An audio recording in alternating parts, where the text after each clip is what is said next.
Hello, I am Vladimir Shirogorov, historian, and author of the book War on the Eve of Nations, Conflicts and Militaries in Eastern Europe, 1450-1500, and Strategies of Ukrainian War, 1500-1800, that is now in print.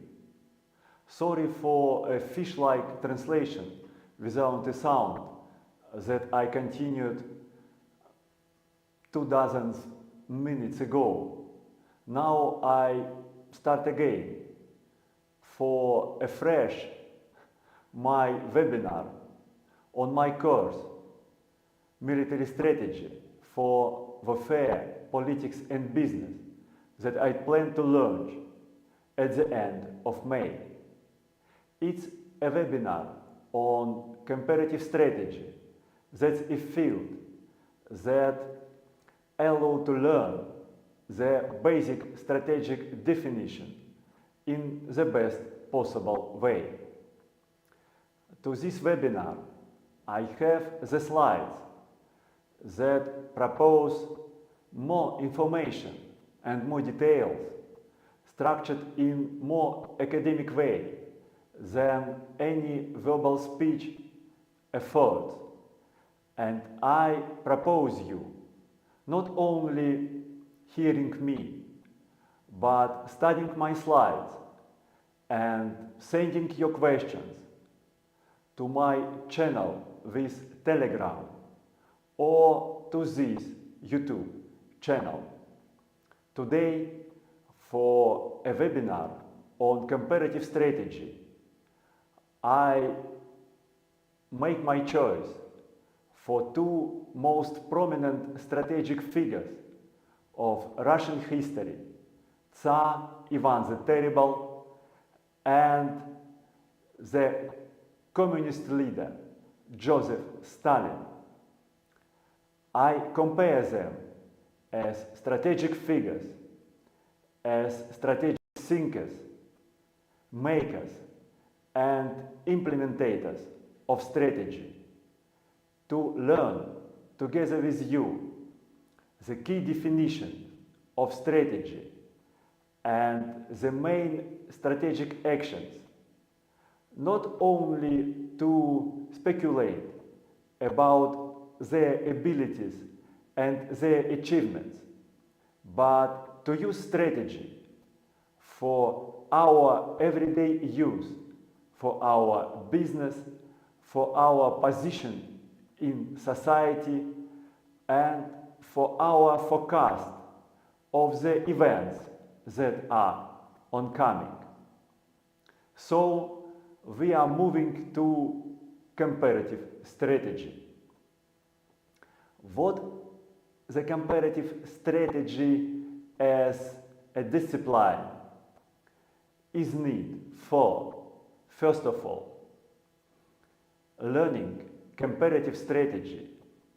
We learn to read the strategic situation, that is the basic understanding of fundamental factors that determine our life and that must be counted with when we plan our life, plan our strategy indifferently. Is it a strategy of small enterprise, small business, or strategy of army or nation? What is strategic situation? The strategic situation is a sum of strategic factors, strategic risks, and strategic trends that act on the strategic scene. Strategic scene is the basic definition that Tsar Ivan the Terrible and Josef Stalin help us to understand.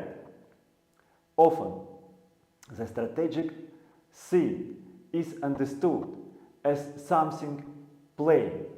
For example, the peoples who are running the national or military strategies understand the strategic scene as a sum of geographical territories around their forces or nation where the rivals act. It's a narrowness and dangerous understanding. The strategic scene is always diversified and it's never homogeneous. First of all, of course, there are geographical territories, the overland territories, lacustrine, riverine or marine territories on which the strategic confrontation unfolds. However, besides them, there are other different areas of confrontation that are tightly connected with the territorial area, and sometimes they are more important than territory. For example, what was the strategic scene of Tsar Ivan the Terrible, besides the natural areas of the military confrontation over land, lacustrine, riverine or marine areas to other new areas of confrontation rose in period of his rule.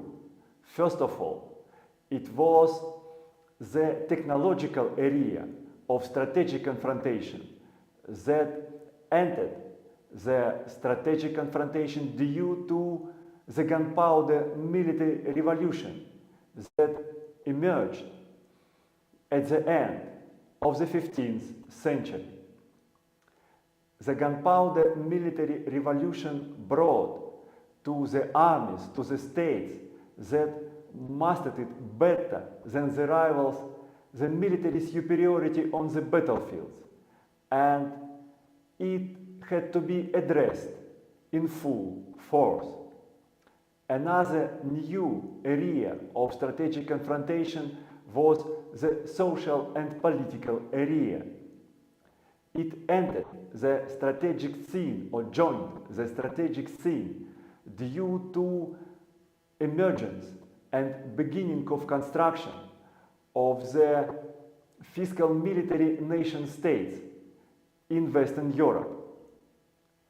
The countries that mastered the construction of the fiscal military states better than their rivals obtained the superiority in mobilization the resources for war, and it was the source of the global success of European nations in creating their colonial empires. What was the strategic scene of Josef Stalin? Besides the new areas of the natural confrontation, the aerial confrontation due to development of aviation and subwater confrontation due to development of submarine navy, two new, absolutely new spheres of confrontation joined the strategic scene.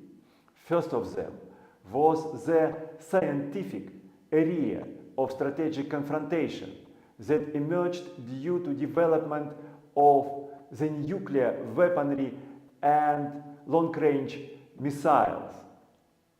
Development of these new arms overturned the strategic confrontation between nations, and it had to be addressed by the strategists and states. Another new sphere of confrontation in the period of rule of Josef Stalin was the ideological confrontation. Three main ideologies ruled over this sphere of confrontation. First of all, it was Marxist communist ideology to which Joseph Stalin and the Soviet Union was committed. Another key ideology was the liberal capitalist ideology of the West, led by the United States of America.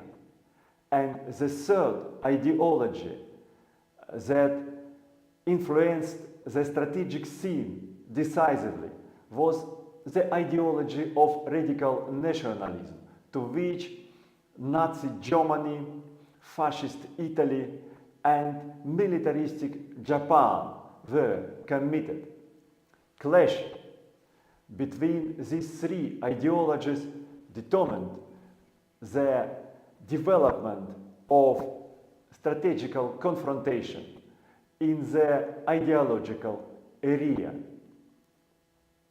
Not only different areas of the strategic scene must have been observed by Ivan the Terrible and Joseph Stalin as the strategic leaders of Muscovy or Russia and the Soviet Union, but strategic factors, strategic trends, and strategic risks on this strategic scene. What is strategic factor? A strategic factor is a structural force that influences the strategic confrontation. There are the strategic factors of two different kinds. First kind, the strategic factors that belong to it influence the strategic confrontation immediately, directly, like the climate or the landscape. And there are the strategic factors that need the agents to influence the strategic confrontation.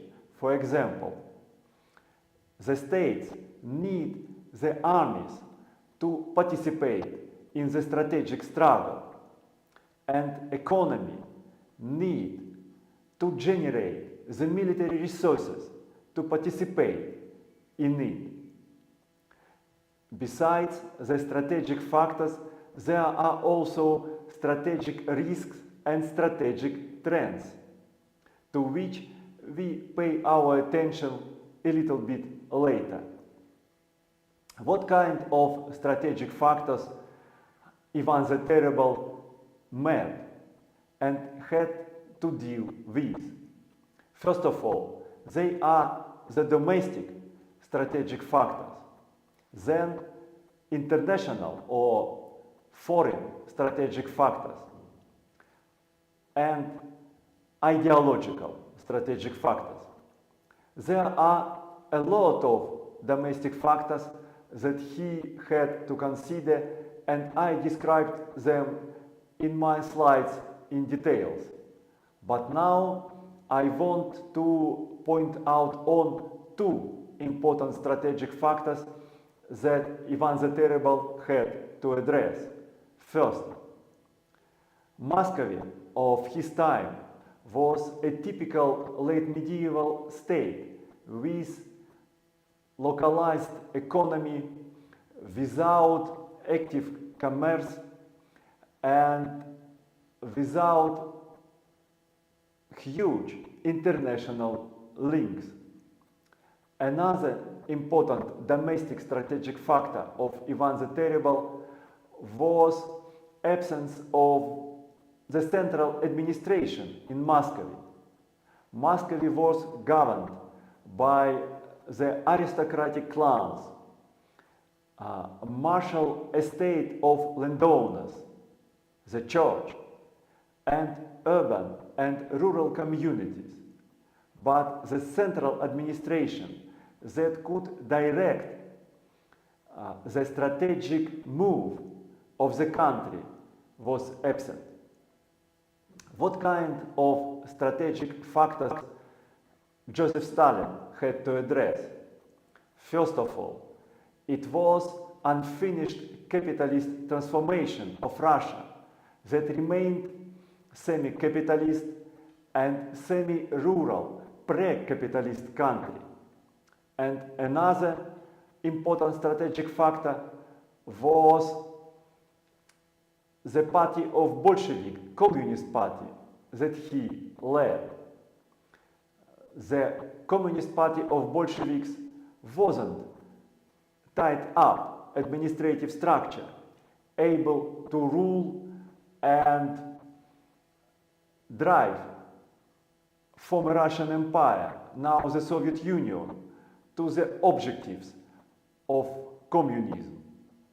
It was a hit of the clans that were formed by the former Bolshevik underground cells when they took over the power over the branches of government and provinces during the Russian Civil War. Besides the domestic factors, both of them met different international factors. The most important international factors for Ivan the Terrible were first, the renewed cooperation between successor states of the former Mongolian medieval superempire, the Golden Horde, that started to cooperate again in his time. First of all, they were the Crimean Khanate, Kazan Khanate, Astrakhan and Siberian Khanate, and the Nogai Horde. Another important international factor was their growing affiliation with the Ottoman Empire, that was strongest Turkic Islamic state that spread radical Islam over the fragments of the former Golden Horde, mobilizing them for expansion. And Russia, Muscovy of Ivan the Terrible was the first probable prey, victim of this expansion. The next important international factor that Ivan the Terrible had to address was decline of Lithuania and decline of the Livonian order. Lithuania was most powerful East European state in the Middle Ages. It occupied not only Lithuania proper, but also most of Western Rus and Southwestern Rus that are today Belarus and Ukraine. Decline of Lithuania meant that Western and Southwestern Rus came to be divided between more powerful neighbors. Decline of the Livonian order meant that for the same division, the Baltic coast that it occupied came. New expansionist powers rose behind Lithuania and Livonian order. They were Poland and Sweden that intended to merge Lithuania and Livonia. What kind of international factors Josef Stalin had to address? First of all, it was the growing cooperation between the countries of Entente or Alliance of Great Britain and France, and the new alliance of European nationalistic countries, Nazi Germany and Fascist Italy. In case if they forge super alliance between them, they could overcome the Soviet Union due to their much superior economic and demographic and military resources. The next international factor that Joseph Stalin had to attend was the growing nationalism of peripheral countries of European colonial empires. It was the new political trend that determined the outcome of the 20th century, but Joseph Stalin started his rule in its beginning, and he had to analyze this trend to forecast the future. What kind of strategic risk met both of them? The strategic risk is a limitation on strategy that the negative strategic factors of their combination could impose on implementation of strategy. Also, the strategic risks are entities of probability. They are actual always due to the threat that they present.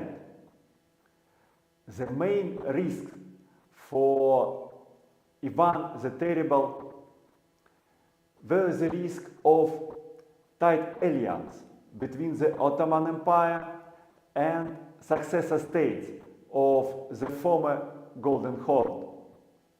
Another important strategic risk was an alliance between Poland and Sweden that could overcome Muscovy due to their superior military resources produced by the military gunpowder revolution. The most important strategic risk for Joseph Stalin were the alliance of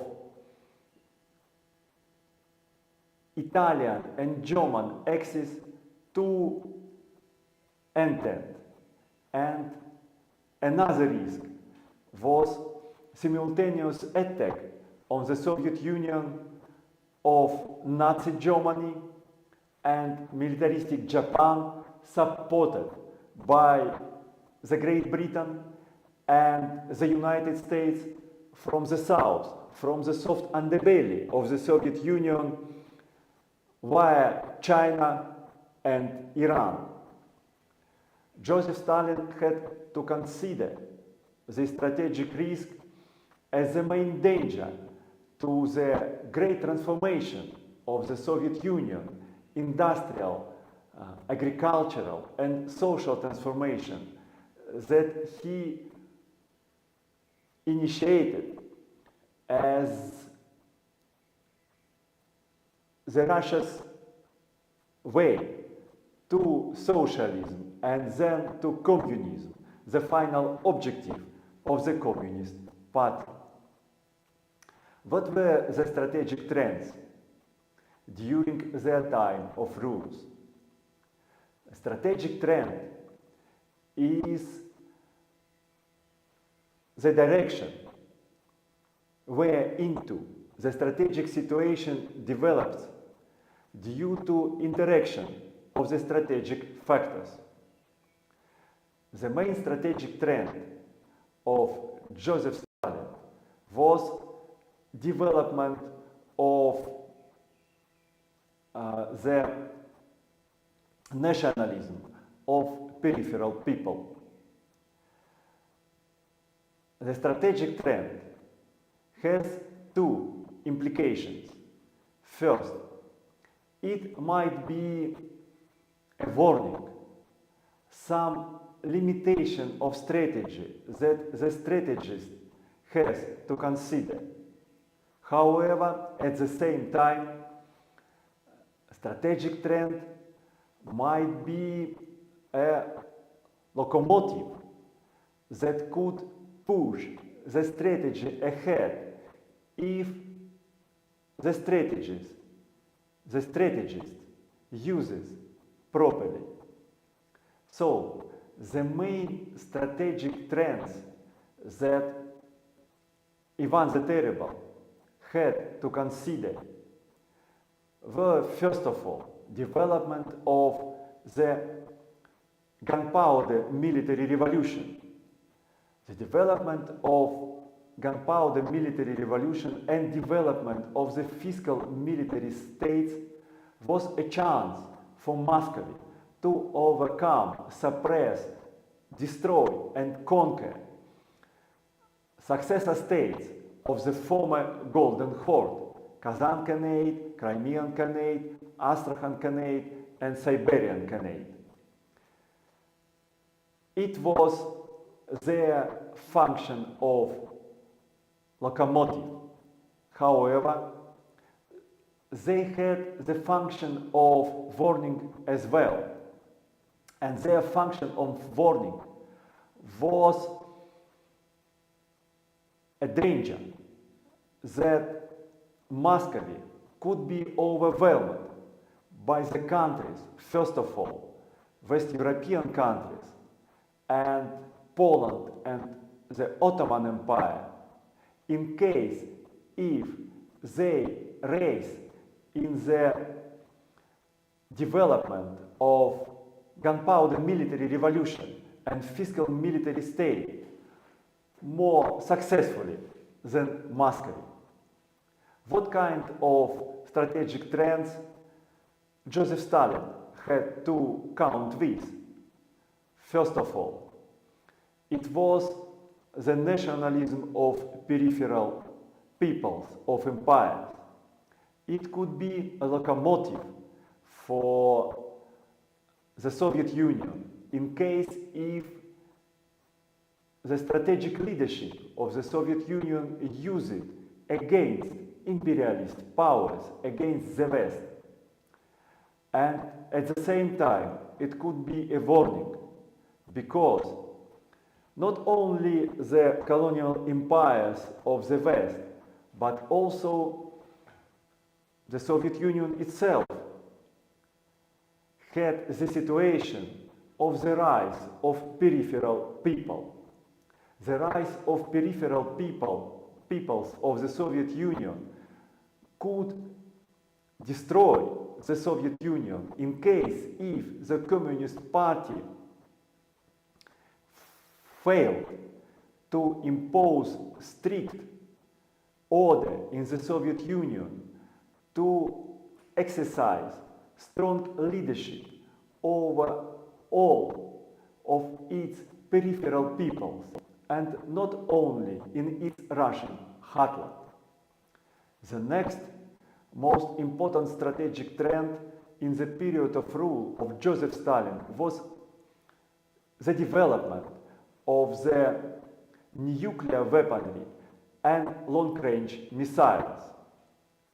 Its warning was the situation that the nuclear and missile shield could prevent the final military destruction of the imperialist Western powers in case if Soviet Union and its allies cope to create the military superiority over them, and at the same time, as a locomotive, the nuclear and missile shield could prevent the attack of the imperialist powers of the West on the Soviet Union in case if the West creates the superior military resources.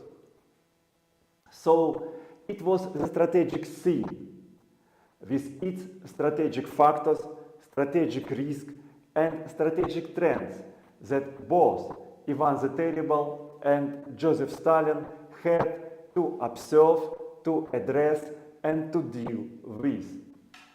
How they resolved this situation, how they answered to the challenges that it presented to them. Ivan the Terrible executed visionary military reforms in the 1550s. He created the regular infantry forces equipped with firearms. And in the 1560s and 1570s, sometimes with a brutal terror, he started to build, to construct the central administration in Moscow, destroying the state institution of power that resisted his reforms, that resisted centralization of the state and mobilization its resources for war. At the same time, Josef Stalin initiated the similar strategy of the internal consolidation of the Bolshevik Party and the Soviet Union with the same brutal measures or similar brutal tools that Ivan the Terrible used. And it is the great similarity of their strategies that historians and public speakers often mention. It was similarity of the domestic policy of опричнина or terror against the aristocratic clans and state institutions executed by Ivan the Terrible, and the great terror of Joseph Stalin against the Bolshevik clans that destroyed the unity of the Communist Party and compromised its ability as the cohesive bureaucratic force.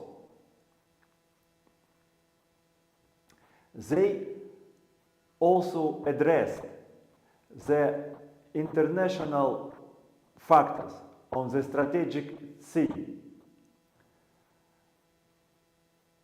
Ivan the Terrible, first of all, used superiority of Muscovy in the development and implementation of the firepower military revolution to knock out the successor states of the former Golden Horde, one after another, starting with the Kazan Khanate, following with Astrakhan Khanate, and finishing with the Crimean Khanate, and rolling back the Ottoman Empire from the wild field, the southern part of Muscovy that was colonized during the time of Ivan the Terrible. The new towns that were founded in this new territory to 7 kilometers south from suburbs of Moscow now have well-known international resonance. Their names are Kursk, Belgorod, Voronezh, and so on. It was the beginning of the Muscovite Ukraine and the start of its confrontation with the Polish colonization of the wild field, the creation of the Polish Ukraine, and start of the division of Western and Eastern Ukraine that we feel in the 20th and 21st century. Joseph Stalin addressed the international factors of his rule with the same resolution. First of all, he entered the intrigues of West and Nazi Germany in Europe to split their possible union and divide them. He first allied the West, then he allied Nazi Germany. Then when Nazi Germany attacked the Soviet Union, he again allied the West. It was his big strategic game that was accompanied with one of the most brutal wars in history. However, it was successful. The Soviet Union not only destroyed the Nazi Germany and occupied Eastern Europe, it also imposed its social and political models on Eastern Europe. At the same time, Stalin's union, alliance with the West, with the United States of America and Great Britain, secured the victory of the communist revolution in China that brought to the socialist camp, to the camp of allies of the Soviet Union, the most populous country in the world, China. However, what was the difference in the strategic results of these two most important figures of the Russian strategic history? We could judge on their strategic results in the long-range perspective, and the most important event that followed in 2 decades after the reign of Ivan the Terrible was the Civil War, or time of troubles in Russia. It was a disaster with huge human losses and destruction of the country. However, when Moscow overcame its civil war, it managed to use the new administrative and military structures that Ivan the Terrible developed to construct the Russian fiscal military state and to create the Russian regular army that transformed Moscow into the Russian Empire and brought it the global position in the 17th and 18th century. At the same time, we know that in 4 decades after the death of Josef Stalin, Soviet Union collapsed. It collapsed due to the trend of the rise of peripheral peoples that Josef Stalin failed to address properly. Huge human losses of the Russian heartland, of the Soviet Union, of the Russian core of the Soviet Union brought the rise of the peripheral elites that fell out from the Soviet communist center, and the Soviet Union collapsed.